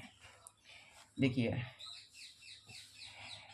यहाँ पर 3 से गुणा कराएंगे तो 3 3 9x, 3 से गुणा कराइए 3 15 और 3 चौके 12, ये हो गई, ये बन गई तुम्हारी समीकरण थर्ड। अब सेकंड वाले का x और थर्ड वाले का x बराबर है, इसलिए हम क्या करेंगे, घटा देंगे। समीकरण सेकंड से थर्ड को घटा देंगे। समीकरण सेकंड तुम्हारे पास है ये 9x माइनस के 2y बराबर में 7, और ये तुम्हें दी गई है 9x माइनस के 15y = 12। घटाना है इसलिए चिन्ह चेंज हो जाएंगे, क्योंकि घटाने में चिन्ह बदलते हैं। ये प्लस का 9 है, ये माइनस का हो गया, माइनस का था प्लस का हो गया, प्लस का था माइनस का हो गया। ठीक है, ठीक है, ये कट गया। 15 में से 2 चले जाएंगे तो बचेंगे हमारे पास 13। माइनस के ज़्यादा है क्योंकि माइनस के 12 है और प्लस के 7 हैं, इसलिए हमारे पास बचेंगे माइनस के 5। तो y का मान हमें मिल गया माइनस का 5/13। ठीक है, माइनस का 5/13 हमें y का मान मिल गया। क्लियर है, सारी चीज़ें बिल्कुल क्लियर, ठीक है। अब ये जो y का मान आया है, इस y के मान को समीकरण फर्स्ट, सेकंड या थर्ड में रख दो। तो ऐसा करोगे, y का मान समीकरण, बताइए किस समीकरण में रख दूँ, फर्स्ट में रख दूँ, फर्स्ट में ही रख देता हूँ। फर्स्ट तुम्हारे पास समीकरण है 3x माइनस 5y बराबर 4, ठीक है। क्या है, 3x माइनस 5y बराबर में 4। 3x माइनस 5 y के स्थान पर आएगा माइनस का 5/13 और बराबर में 4 है। 3x माइनस माइनस प्लस 25/13 बराबर में 4। यहाँ से हमको मिल जाएगा 3x बराबर में 4 प्लस का 25/13 इधर आएगा माइनस का 25/13 हो जाएगा। 3x बराबर 13 चक्को 52 और 25/13। 3x मिल गया हमें, देखिए 25 25 50 27 बटा इतना मिल गया, ठीक है। तो यहाँ पर थोड़ा सा सरल करेंगे अगर आप, तो हमें मिल जाएगा x का मान 27 बटा इस ये बटे में आ जाएगा 13 33 39, 27/39 ये आ गया तुम्हारा x का मान, ठीक है। और अगर आप इसको थोड़ा काटना चाहें तो काट सकते हैं, 3 नेमा 27, 3 कम 3 3 तिया 9, तो हमें x का मान मिल जाएगा 9/13, ठीक है। ये तुम्हारा होगा आंसर। उम्मीद करता हूँ आपको ये क्वेश्चन समझ में आया होगा, ठीक है। वैसे तो यार सरल था, ये समीकरणों को हल करना है और कुछ नहीं है इसमें, और ये चीज़ें तो आपको आती ही होंगी और मैंने पढ़ाया भी ये चीज़ें, ठीक है। आगे देखिए, अगला क्वेश्चन कह रहा है कि 2 अंकों की एक संख्या एवं उनके अंकों को उलटने पर बनी संख्या का योगफल 66 है। यदि संख्या के अंकों का अंतर 2 है तो संख्या ज्ञात करनी है। बेटा 2 अंकों की संख्या है, वही हमको निकालनी है। ये क्वेश्चन बहुत बढ़िया क्वेश्चन है, देखिए अथवा वाला है 23 में का, अथवा 6 नंबर का क्वेश्चन है। देखो हमें 2 अंकों की संख्या बतानी। बेटा देखो 2 अंकों की जो संख्या होगी, जैसे 2 अंकों की संख्या कोई भी ले लो, जैसे मैंने ले लिया 36, तो 36 है, इसका जो इसमें आप देखेंगे इकाई का अंक भी है कि नहीं। 2 अंकों की संख्या तो उसमें इकाई भी होगी और उसमें दहाई भी होगी। अब ये 2 अंकों की संख्या है तो इसमें इकाई भी होगी और दहाई भी होगी, यानी कि हमें इकाई और दहाई का अंक पता करना है। तो हम यहाँ पर मान लेते हैं कि माना इकाई का अंक 22 है, 22 मान सकते हैं या x भी मान सकते हैं, तथा दहाई का अंक x है, ठीक है। ये चीज़ें मैंने मान ली। अब भाई मैंने दहाई का अंक माना है y और इकाई का अंक माना है मैंने y और दहाई का अंक माना है मैंने x, इसलिए हमारी संख्या क्या हो जाएगी बताइए। जो संख्या हो जाएगी वो हो जाएगी, देखो 2 अंकों की, तो 2 अंकों की सबसे छोटी संख्या ये हो जाएगी, यहाँ पर देखिए 10 2 अंकों की हो गई, क्योंकि 2 अंकों की ही लिखनी है। और इसमें इकाई दहाई का भी अंक आएगा 10, फिर x लिख लो, फिर यहाँ पर y लिख लो। मतलब देखो ये इकाई है, फिर मैंने दहाई लिखी, समझे बात को। ऐसा नहीं कि 10y प्लस x लिख दे, नहीं, पहले यहाँ पर क्या मैंने माना, इकाई के अंक को मैंने माना है y, ठीक है। तो इकाई का अंक यहाँ पर आ गया, देखो इकाई और ये हो गई दहाई, तो इकाई का अंक देखिए y है और दहाई का अंक मतलब x है। तो इस तरीके से हमारी जो संख्या निकल आई है वो आ गई है 10x प्लस y। अगर यहाँ पर आप इकाई के अंक को x मानते तो आपको y के स्थान पर x करना होता और x के स्थान पर y करना होता, ठीक है। आगे देखिए, हमारी जो कंडीशन है, जो पहली कंडीशन है, जो प्रथम शर्त है, वो क्या है।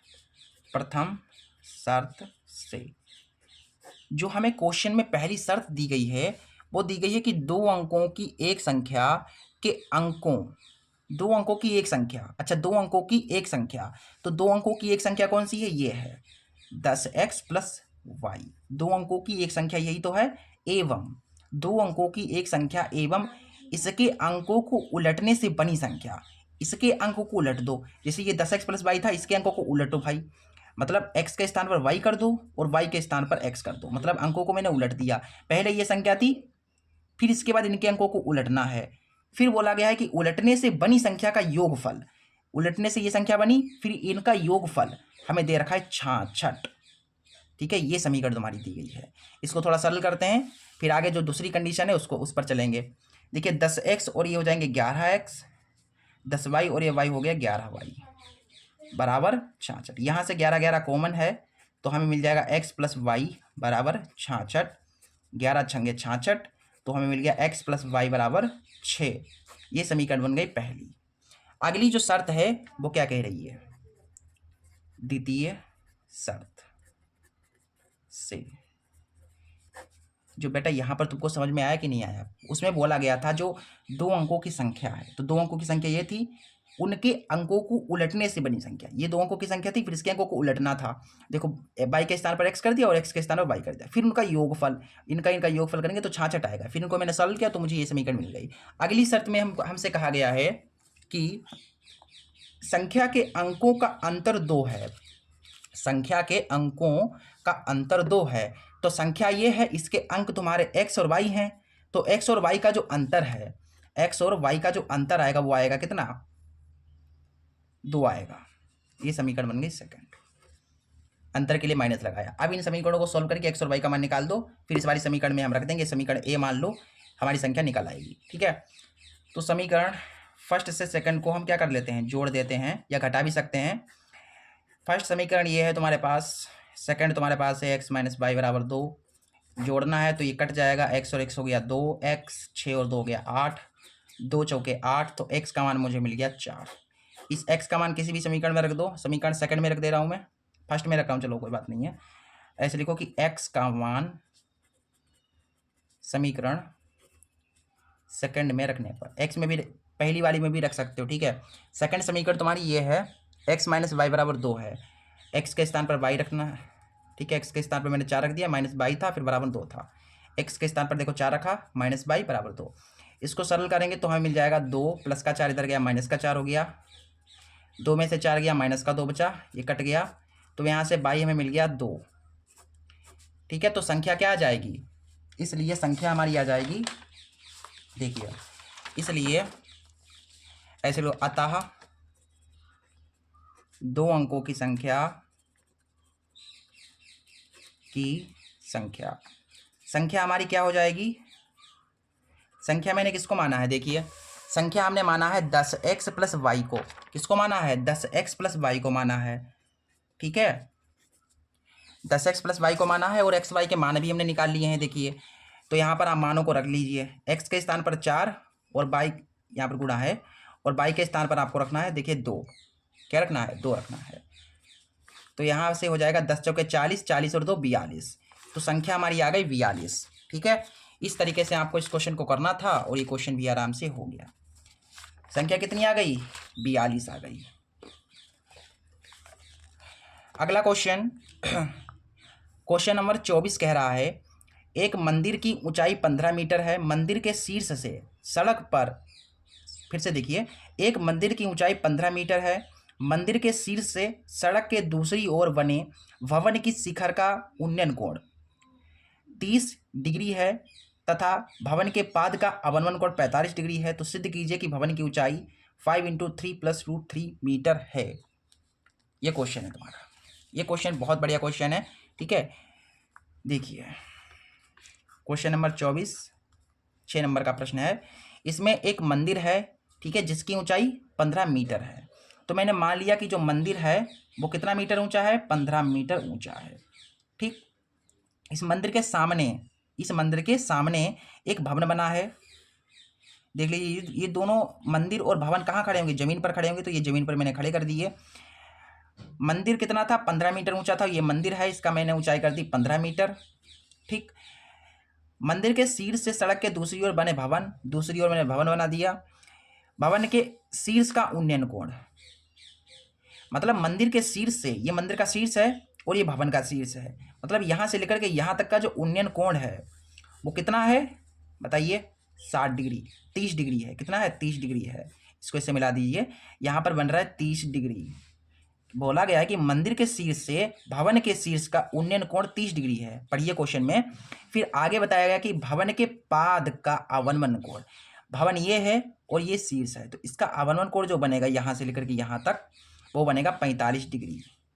45 डिग्री, अगर ये 45 है तो यहाँ का भी 45 डिग्री होगा कोण। ठीक है, हमें सिद्ध करना है कि भवन की ऊंचाई इतनी होगी। चलिए हमें क्या सिद्ध करना है, रुक जाइए लिख रहता हूँ मैं पहले, तो सिद्ध करना है भवन की ऊंचाई 3 + √3 मीटर होगी, 5 × 3 + √3 मीटर होगी, ये हमें सिद्ध करना है। मतलब ये जो भवन है, ये इतना मीटर ऊंचा होगा, ये हमें सिद्ध करके दिखाना है। बहुत सिंपल क्वेश्चन है। इसे ए मान लो, इसको बी मान लो, इस वाले बिंदु को सी मान लो, इस वाले बिंदु को डी और इसे ई। सबसे छोटे वाले त्रिभुज में हम चलेंगे। सबसे छोटा वाला त्रिभुज हमारे पास है ए ई वी। और इससे पहले मैं आपको बताना चाहूँगा कि आमने सामने की भुजाएं बराबर होती हैं हमेशा।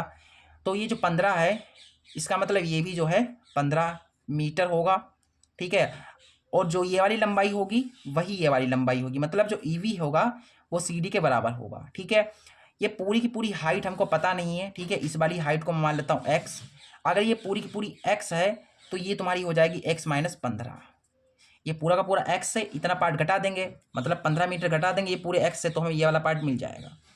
इतना चीज़ कर लिया। अब देखते हैं त्रिभुज ए ई बी में। ए ई वी में इस वाले त्रिभुज में आप टेन थीटा लीजिए। टेन थीटा बराबर होता है लंब बटा आधार टेन थीटा। इस वाले त्रिभुज में आप देखिए थीटा कितना है, थीटा इसमें 30 डिग्री है। और लंब कितना है, लंब हमारा इस वाले त्रिभुज में लंब हमारा एक्स माइनस 15 है। क्या है, एक्स माइनस 15 है। और आधार तुम्हारा क्या है, आधार तुम्हारा ईवी है। कितना है, ईवी है आधार। चलिए सॉल्व करते हैं इसे। टेन 30 का मान हो जाएगा 1/√3 और यहाँ से x माइनस 15 और ये ईवी है बटे में, ईवी की इधर गुणा हो जाएगी तो हो जाएगा ईवी बराबर √3 की अंदर गुणा हो जाएगी तो ये हमारे पास हमें मिल जाएगा, ठीक है। ये चीज़ हमको मिल गई। इसे समीकरण पहली मान सकते हैं आप। अब इसके बाद दूसरे वाले त्रिभुज में चलेंगे। पहले हम त्रिभुज ए ई बी में चले थे, ए ई बी में। अब इस वाले त्रिभुज में चलेंगे त्रिभुज बी ई सी में। त्रिभुज बी ई सी में, त्रिभुज बी ई सी में इस वाले त्रिभुज में आप टेन थीटा ले लीजिए। टेन थीटा बराबर होता है लंब बटा आधार टेन थीटा। इस वाले त्रिभुज का जो थीटा है वो है 45 डिग्री, तो 45 डिग्री लिख दो। फिर लंब है तो इसका जो लंब है, इस वाले त्रिभुज का जो लंब है वो है 15, मात्र 15 है, 15 मीटर। और आधार कितना है, आधार इस वाले त्रिभुज का, रुक जाइए आधार ये हो जाएगा ना, क्योंकि ये चीज़ है पूरी की पूरी 45 डिग्री यहाँ बन रहा है, ठीक है। इसमें ये यहाँ पर खड़ा है, पूरा का पूरा लंब है, तो ये तुम्हारा लंब हो गया। आधार तुम्हारा ये हो जाएगा ईवी। आधार कितना हो जाएगा, ईवी हो जाएगा आधार तुम्हारा हो जाएगा ईवी। टेन 45 का मान 1 होता है, यहाँ पर अंदर 15 है और नीचे ईवी है, और इससे इसकी गुणा हो जाएगी तो हो जाएगा ईवी बराबर 15, ठीक। हमें एक्स निकालना है। ये पूरा का पूरा जो भवन है, ये ऊंची, इस पूरे भवन की ऊंचाई कितनी, एक्स है, यानी हमें एक्स निकालना है।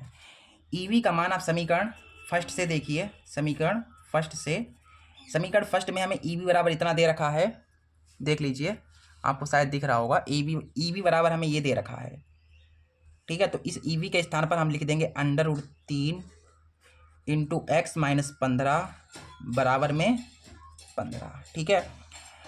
√3 की अंदर गुणा करा सकते हैं आप, तो √3x हो गया, √3 की इधर हो गई तो हो जाएगा 15 √3 और बराबर में 15। आगे इसको थोड़ा सरल करते हैं,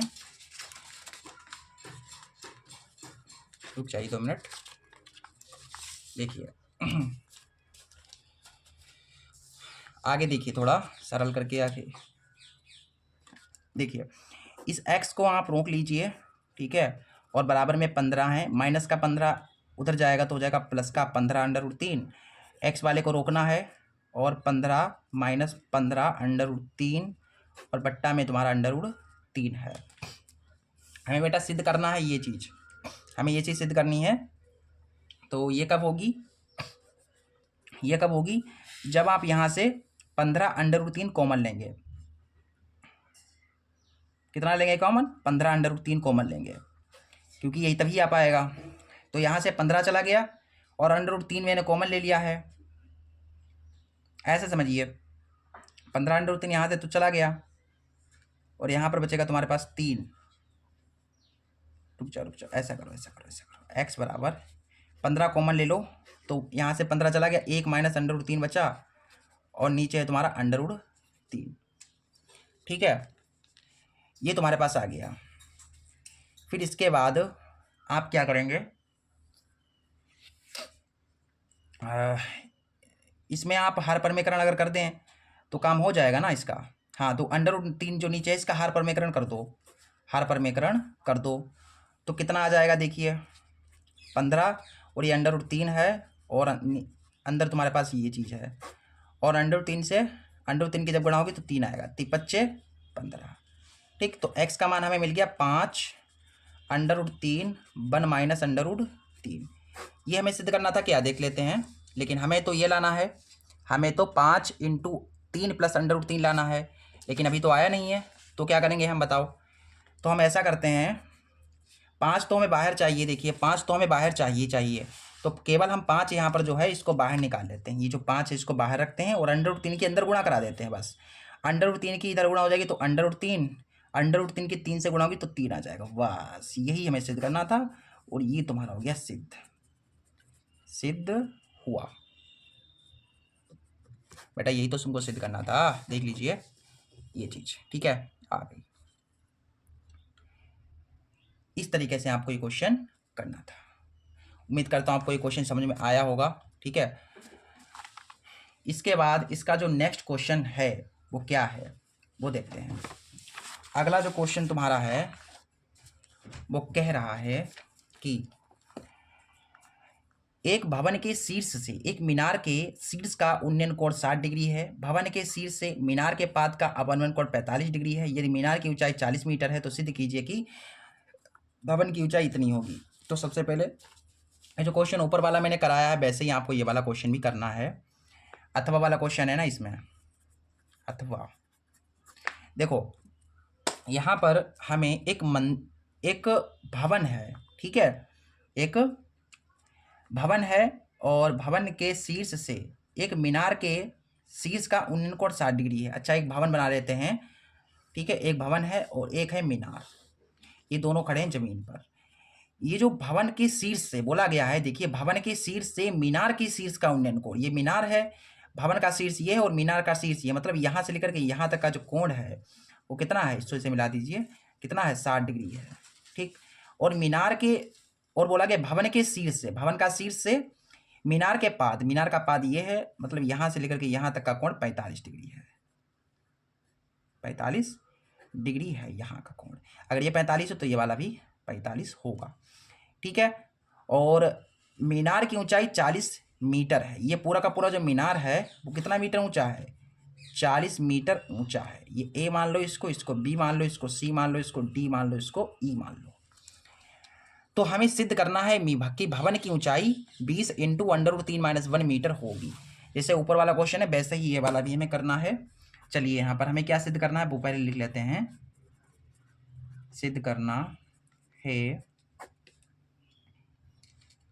हमें यहाँ पर बेटा सिद्ध करना है कि भवन की ऊंचाई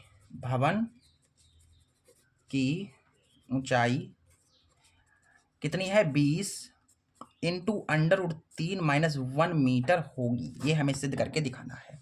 बहुत बढ़िया क्वेश्चन है। देखिए जैसे ऊपर किया था मैंने वैसे ही ये वाला भी कर लेना है आपको। थोड़ा सा इसमें माइंड लगाइए, क्रिएटिविटी कीजिए। देखिए ये भवन है, इसकी ऊंचाई तो हमको कुछ पता नहीं है तो इसको हम मान लेते हैं x।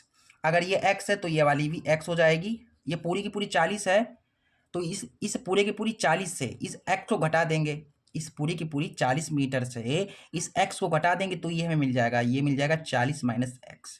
ये पूरा 40 है, इस पूरे के पूरी 40 से इस x को घटा देंगे तो इतना पार्ट हमें मिल जाएगा, ठीक है। चलिए सबसे पहले हम ऊपर वाले त्रिभुज AEB में चलेंगे, छोटे वाले त्रिभुज में, त्रिभुज AEV में tan थीटा ले लीजिए। थीटा इसका 60 डिग्री है, बराबर लंब तुम्हारा रह जाएगा 40 - x बटा आधार, आधार तुम्हारा EV है, ठीक। tan 60 का मान होता है √3, यहाँ से देखिए 40 - x बटा EV, ठीक है। EV की इधर गुणा हो जाएगी तो हो जाएगा EV √3 और इधर बचेगा 40 - x। इस EV को रोकिए और जो √3 है इसको डाल दीजिए बटे में, क्योंकि गुणा में है तो बटे में आ जाएगा। नीचे अंडर की संख्या होती नहीं है, इसको हटाने के नीचे हर परमीकरण करना पड़ेगा हमें। तो हमें मिल जाएगा यहाँ से 40 √3 - √3 x बटा 3 मीटर, ये हमें मिल गया। ठीक है, इसके बाद हमें EV तो मिल गया। अब इस वाले त्रिभुज में चलते हैं, त्रिभुज EVC में। त्रिभुज EVC में, इस वाले त्रिभुज में आप टेन थीटा ले लीजिए। थीटा इस वाले में क्या है, इस वाले त्रिभुज में थीटा जो है 45 डिग्री लेना है आपको, बराबर लंब कितना होगा, इस वाले त्रिभुज में लंब तुम्हारा है x बटा आधार तुम्हारा कितना है, आधार तुम्हारा ये है EV, आधार तुम्हारा EV है। तो आ जाओ यहाँ पर, tan 45 का मान 1 x बटा EV तुम्हारा ये है, अभी मान आगे रख देंगे, EV कम EV और बराबर x। EV का मान आप समीकरण इसको पहली मान लीजिए और इसका मान समीकरण फर्स्ट से देख लीजिए। आगे देखिए,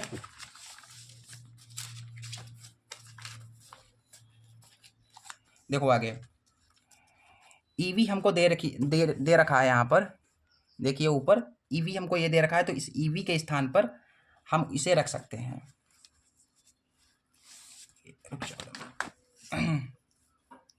देखो EV के स्थान पर रखेंगे हम 40√3 माइनस √3x बटा 3। ठीक है, ये ऊपर हमें EV दे रखा है बेटा समीकरण फर्स्ट में, यहाँ पर हमने रख दिया और बराबर में तुम्हारा x पड़ा हुआ है। अब इसको सरल करते हैं, चलिए इसे सरल करते हैं, बट्टे में कुछ नहीं तो 1, इसकी इधर गुणा हो जाएगा तो जाएगा 40√3x, 3 की x से गुणा होगी तो 3x। यहाँ से हमको मिल गया 40√3 बराबर 3x, माइनस का √3x इधर आएगा तो प्लस का √3x हो जाएगा। तो यहाँ से तुम x को कॉमन ले सकते हो, तो हम जब x कॉमन लेंगे तो बचेगा 3 प्लस √3। ठीक है, फिर इसके बाद इस x को रोकना है आपको, बराबर में तुम्हारे पास 40√3 है, ये गुणा में है तो इसके बट्टे में आ जाएगा ये 3 प्लस √3। नीचे अंडर की संख्या होती नहीं, इसको हटाने के लिए हर परमेकरण कर देंगे, इसका प्लस था माइनस हो गया, क्योंकि आपको पता है हर परमेकरण करने पर चिन्ह बदलते हैं। आगे देखिए, आगे x बराबर 40√3 की इधर गुणा करा देंगे आप, तो 40√3 की गुणा हो जाएगी 3 माइनस √3 से, और 3 का स्क्वायर हो जाएगा 3 3 9, क्योंकि भैया देखो ये a प्लस बी है और a माइनस बी किसका होता है, a square minus b square का, तो a स्क्वायर और b तुम्हारा √3 है इसका स्क्वायर। x हमें मिल गया, देखिए 40√3, 3 माइनस √3, 3 3 9 और यहाँ से स्क्वायर से रूट कट गया 3 बचा। x मिल गया, देखिए 40√3, 3 माइनस √3, 9 में से 3 गया 6 बचा। काट सकते हैं अगर आप से 2 से काटना चाहें, 2 3 6, 2 दूना 4। ठीक है, हमें सिद्ध बेटा ये चीज़ करनी है, हमें सिद्ध करनी है 20 इंटू √3 माइनस 1। ठीक है, हमें ये चीज़ सिद्ध करनी है, तो ये कब आएगा, देखिए यहाँ से 20 3 है, ठीक है 20 है, फिर 3 है, फिर ये चीज़ है और नीचे तुम्हारा 3 बच रहा है। हमें केवल ये चाहिए, देखिए हमें केवल ये चाहिए। ठीक है, बटे में 3 तो चाहिए नहीं, तो ये बटे में 3 है, इसको हटाने के लिए हम क्या करेंगे, ऊपर से 3 कॉमन ले लेंगे, ऊपर से 3 कॉमन ले लेंगे, तो बचेगा यहाँ पर हमारे पास, बचेगा हमारे पास ये क्या बचेगा, यहाँ पर बच जाएगा 3 कॉमन लिया मैंने तो 1, और यहाँ से मैंने 3 कॉमन ले लूँगा मैं, तो सिंपल है, यहाँ पर बचेगा √3 माइनस 1 और बटा में 3, 3 से 3 कट जाएगा, तो x मुझे मिल गया 20 √3 माइनस 1 मीटर। ये तुम्हें सिद्ध करना था और ये तुम्हारा आराम से सिद्ध हो गया। ठीक है,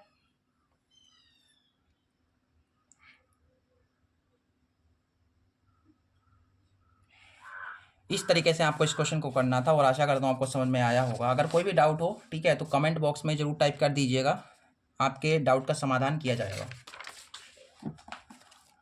आगे जो अगला क्वेश्चन हमें दिया गया है, वो दिया गया है कि एक ठोस एक शंकु के आकार का है, जो एक समान आधार त्रिज्या के अर्धगोले पर अधिरोपित है, इस अर्धगोले का वक्र पृष्ठ तथा शंकु का वक्र पृष्ठ समान है, तो शंकु की त्रिज्या और ऊंचाई का अनुपात ज्ञात कीजिए। शंकु की त्रिज्या और शंकु की ऊंचाई का अनुपात हमें निकालना है। ठीक है, बहुत बढ़िया क्वेश्चन है। सबसे पहले तो हमें एक शंकु है, ठीक है, एक शंकु है जो एक अर्धगोले पर रखा हुआ है। ये शंकु है, इसकी त्रिज्या मान लो आर है, ठीक है, इस शंकु की त्रिज्या आर है, इसी त्रिज्या के अर्धगोले पर रखा हुआ है ये, ठीक है। मतलब ये शंकु की जो त्रिज्या है और अर्धगोले की जो त्रिज्या है वो क्या है, बराबर है। और हमें एक और चीज दी गई है इस क्वेश्चन में, क्वेश्चन नंबर 25वां है, इसमें हमको बताया गया है कि दिया है कि शंकु का वक्र पृष्ठ, देखो अर्धगोले का वक्र पृष्ठ तथा शंकु का वक्र पृष्ठ समान है। क्या है, अर्धगोले का वक्र पृष्ठ, अर्धगोले का वक्र पृष्ठ बराबर है शंकु के वक्र पृष्ठ के, शंकु का वक्र पृष्ठ। देखो ये मैं नहीं कह रहा हूं, ये क्वेश्चन कह रहा है कि भैया अर्धगोले का वक्र पृष्ठ शंकु के वक्र पृष्ठ के बराबर है। तो हमें शंकु की ऊंचाई है और जो शंकु की त्रिज्या है उसका अनुपात हमें बताना है। शंकु की त्रिज्या r और शंकु की ऊंचाई h, इसका अनुपात हमें बताना है। r/h निकालना है, सिंपल है, ठीक है। देखिए कैसे निकलेगा, इसी से हम निकाल लेंगे आराम से। देखिए अर्धगोले का वक्र पृष्ठ क्या होगा, ये होगा 2πr², ठीक है, और शंकु का वक्र पृष्ठ होता है πrl। पाई से पाई कैंसिल, एक r से यहाँ से कट जाएगा, तो यहाँ पर केवल बचा 2r और यहाँ पर बचा l, ठीक। इस l के स्थान पर इस l के स्थान पर आप लिख सकते हो h² + r², क्योंकि l जो है, जो तिर्यक ऊंचाई है, वो इसके बराबर होती है। तो यहाँ से हो गया h² + r²। इधर अंडर रूट है, इधर नहीं है, दोनों तरफ वर्ग करना पड़ेगा, दोनों ओर वर्ग करने पर इधर भी वर्ग करेंगे आप, ठीक है, और उधर वर्ग करेंगे तो अंडर रूट हट जाएगा। फिर हमें यहाँ पर मिल जाएगा 2 दूना 4r² h² + r², ये प्लस का r² इधर आ जाएगा तो हो जाएगा माइनस का r², और इधर हो गया h², 4r² से एक r² चला गया, बचा 3r² बराबर h²। यह आ जाएगा r²/h² बराबर 1/3, क्योंकि इसका गुणांक कुछ नहीं तो 1। r² के देखो ये चीज इसके बटे में आ गया और 1 के बटे में ये 3 चला गया। स्क्वायर इस पर भी इस पर भी, तो हम ऐसा कर सकते हैं कि भैया जो है होल स्क्वायर लगा सकते हैं। इस स्क्वायर को हटाने के लिए हम इधर रूट लगा देंगे, क्योंकि भैया ये स्क्वायर हटेगा तो इधर रूट लग जाएगा। तो हमारा जो r/h आ गया है, जो शंकु की त्रिज्या और शंकु की ऊंचाई, उसका जो अनुपात आया वो आ गया, देखो √1 मतलब 1 है, और अंडर रूट जो है 3 के ऊपर भी ये, तो ये तुम्हारा अनुपात आ गया है। कितना आ गया, r/h बराबर आ गया 1/√3। ये तुम्हें लाना था, ठीक है। और इस शंकु की ऊंचाई मैंने क्या मानी है बेटा, h मानी है। ये क्वेश्चन भी आराम से बन गया। इसके बाद इसका जो नेक्स्ट क्वेश्चन है वो देखते हैं क्या है। कहा गया है अगला क्वेश्चन, कह रहा है कि 21 सेंटीमीटर त्रिज्या वाले एक वृत्त का चाप केंद्र पर 60 डिग्री का कोण बनाता है, त्रिज्यखंड का क्षेत्रफल ज्ञात कीजिए। ठीक है, त्रिज्यखंड का क्षेत्रफल निकालना है। क्वेश्चन नंबर 21 है, एक वृत्त है, ठीक है, इसका केंद्र है और केंद्र पर एक कोण जो बन रहा है, जो चाप है, ये चाप, ये जो केंद्र बना रही, जो कोण बना रही है वो बना रही है 60 डिग्री, और इस वृत्त की जो त्रिज्या है वो है 21 सेंटीमीटर, 21 सेंटीमीटर त्रिज्या है। तो ये जो क्षेत्रफल है ये हमें निकालना है, त्रिज्यखंड का क्षेत्रफल हमें निकालना है। देखिए कैसे निकलेगा, त्रिज्यखंड का क्षेत्रफल। त्रिज्यखंड का क्षेत्रफल निकालने के लिए सूत्र होता है θ/360 गुणा πr²। थीटा तुम्हारा 60 है, नीचे 360, पाई के स्थान पर 22/7 ले लीजिए, और r², r तुम्हारा 21 है, स्क्वायर करेंगे 2 बार, 6 × 6 6 × 36, 7 × 21, 3 दूना 6, 2 × 2 2 × 2 11 गुणा 21, 11 गुणा 21 करेंगे तो हो जाएगा 231 सेंटीमीटर स्क्वायर, और ये रहेगा तुम्हारा आंसर। ठीक, इस तरीके से इस क्वेश्चन को हमें करना था और ये भी हो गया। मैंने आपको आज इस वीडियो में 2024 का सेट 3 HX के सभी ऑब्जेक्टिव्स और सभी 2, 4, 6 नंबर वाले क्वेश्चंस को सॉल्व करा दिया है। अगले वीडियो में हम 2024 का सेट 4 HY स्टार्ट करेंगे, ठीक है। मिलते हैं अगले वीडियो में, तब तक के लिए नमस्ते, जय हिंद, जय भारत।